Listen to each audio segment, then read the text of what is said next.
Good boy.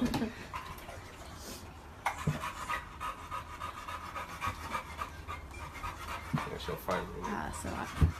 Last one, and I'm going to give him a jackpot, Sure. which is just a multiple treats. Because look, he's waiting nice and happy. Yeah. Good boy.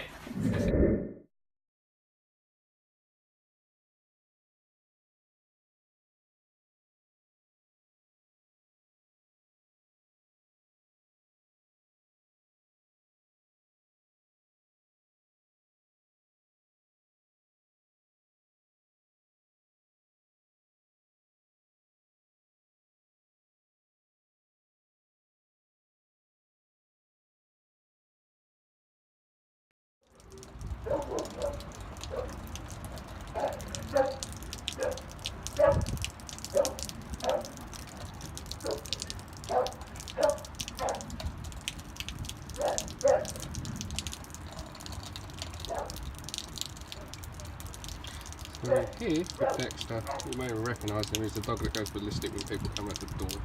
We've exhausted options using purely positive reinforcement. Okay, so we condition it to doorbell. Doorbell means you get a treat when people come in, but it's not working.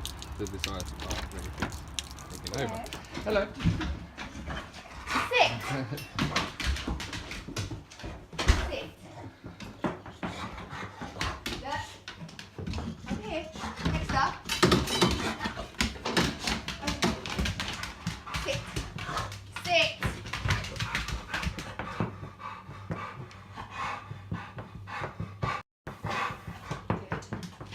Nice. Sit. Next up. Here. Sit.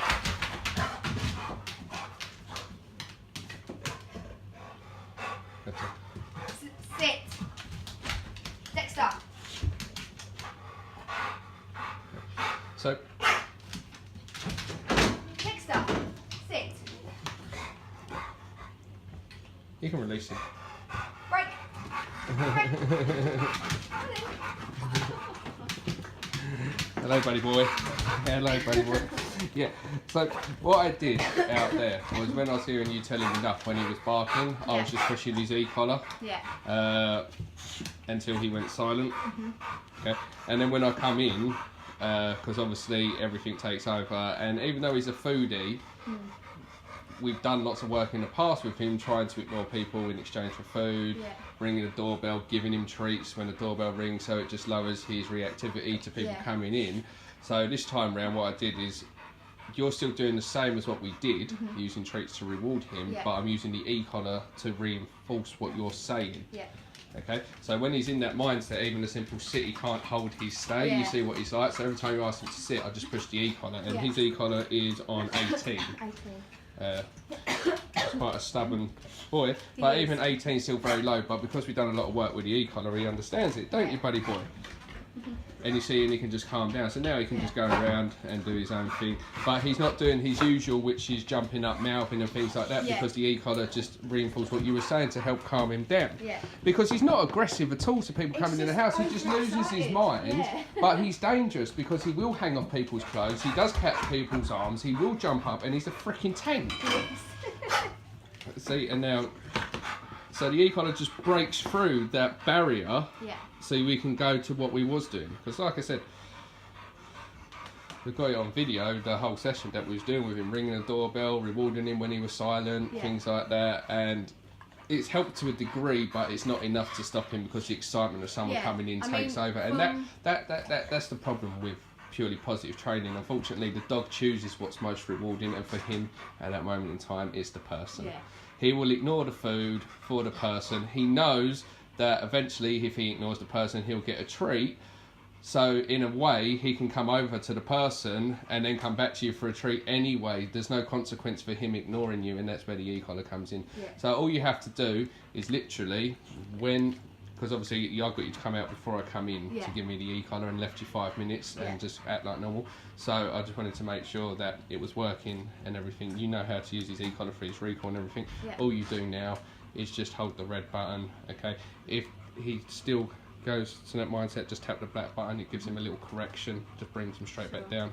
Okay, there's your e-collar. Lovely. So Thank that you. bit, and you should have no further problems with people coming in the house. Yeah. I mean, he is, before obviously you came around the first time, he is 10 times better Because anyway. because before anybody says that, obviously, won't that build a negative association with people coming in the house? No, it won't, because you're giving him the commands. Because we've conditioned. If we just put the e-collar on him and he didn't understand what the e-collar was, yes, you can create a negative association. He wouldn't understand what it is. He wouldn't know how to turn it off, and he'll associate people coming in as a negative. Because he understands what the e-collar is, and because it's like 95% low-level stim. Doesn't cause him discomfort, it just understands what it is. It's a break through that barrier. Okay, it doesn't create a negative association because you're using your words and the e-collar is just reinforcing what you're saying. So in his mind, it's coming from you, not coming from the person coming in the house. So because I get that, won't that create a negative association? No, it won't, because it's coming from you.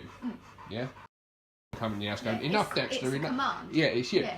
If you gave the e-collar to someone coming in the house and they were doing it, then yeah, there's a chance it is. But it's coming from you. You're saying, Dexter, sit. Dexter, come here. Dexter, enough. Whatever it is, right? And all you're doing is, as you're saying that, the e-collar's backing it up. So it's coming from you. It's not creating a negative association with people coming in the house. And this is the first time I've ever seen him lay down when someone's in the house. Yeah, he calms down quite quickly. The e-collar just breaks through that barrier. Yeah. Right. Good.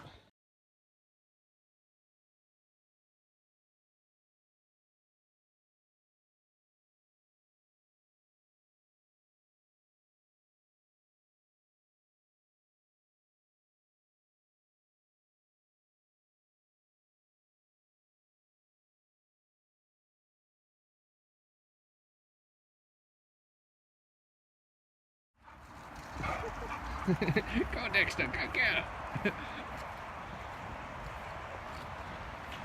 But again, this is what he couldn't have. Because again, no amount of toys, he's very toy motivated, very food motivated, but he's more motivated by people and other dogs. This is what he wants to do. He wants to be able to play, he wants to be off his lead. Enough. And you can tell he's not really had much interactions because he can never go off his lead, because he's got no manners. So we're using the e-collar just to tap him when he gets too rude. But you see how he continually keeps going back to want to sniff. He's got no manners whatsoever, and that's because he's never been allowed really to run off his lead and play. So look, this is what he wants. You just have the freedom now to give him more freedom. You have more trust in him, and he can run around and play. And then with a drop of the hat, you can stop it. Jesus, I'm going to put my phone away because it is hammering it down. Yeah, it's wet, Dexter. It's wet, buddy boy. Freedom. There's no substitute for this.